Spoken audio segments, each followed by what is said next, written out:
Notre vie privée est-elle vraiment respectée? Respectons-nous celle des autres? Et surtout, voulons-nous vraiment qu'elle le soit? Aujourd'hui, ces questions se posent de plus en plus souvent, que ce soit à table, à la télé ou sur Internet. De plus en plus souvent, ce droit est remis en question. De plus en plus souvent, c'est le terme même de privé qui est remis en question. Car oui, la question se pose, de quoi sommes-nous exactement propriétaires? Et surtout, combien ça vaut? Ces sujets sont débattus depuis des décennies. Mais qu'en est-il de demain? Demain, nous afficherons sur des immeubles entiers le visage des délinquants. Demain, nous pourrons retrouver quelqu'un grâce à sa voiture ou à ses recherches. Ce n'est en fait pas la peine d'attendre demain. Chacun de ces procédés existe déjà, que ce soit en Chine, au Royaume-Uni ou même en France.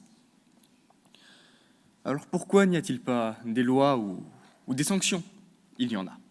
Le RGPD, par exemple, le Règlement général de protection des données, a infligé une amende record de 50 millions de dollars à Google pour le manque de clarté et l'utilisation des données personnelles sans le consentement de leurs utilisateurs.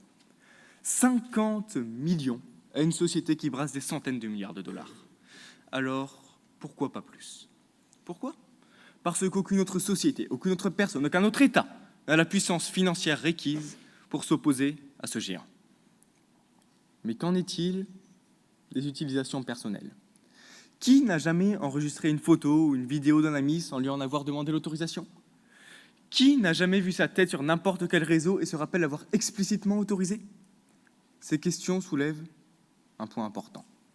Comment définit-on ce qui nous appartient, ce qui nous est autorisé et ce qui nous est imposé?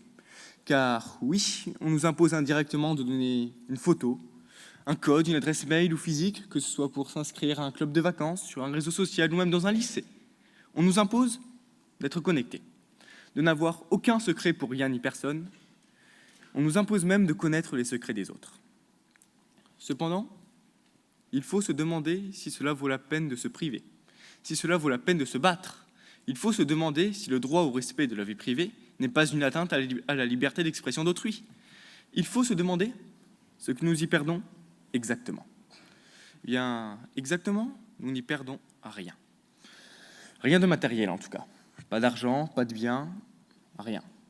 Excepté notre image, excepté nos secrets, excepté notre amour-propre parfois. Toutes ces choses que l'on appelle des données sont cédées, puis utilisées ou vendues, sans que nous sachions comment, à qui et pourquoi. C'est pourquoi aujourd'hui, je parle.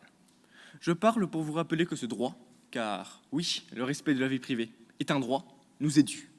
Il nous est dû car nous sommes citoyens français et qu'il nous est garanti par la Déclaration des droits de l'homme et des citoyens, par la Constitution française et par la Déclaration universelle des droits de l'homme. Je parle pour vous demander d'agir et de faire valoir vos droits. Enfin, je parle parce que je crois. Oui, je crois qu'il est possible de concilier vie sociale et vie privée, de concilier le personnel et le professionnel, de concilier ce que l'on veut dire de ce que l'on veut garder secret. Je crois que chacun a droit au respect de la vie privée, et je crois surtout que chacun a comme devoir de respecter celle des autres.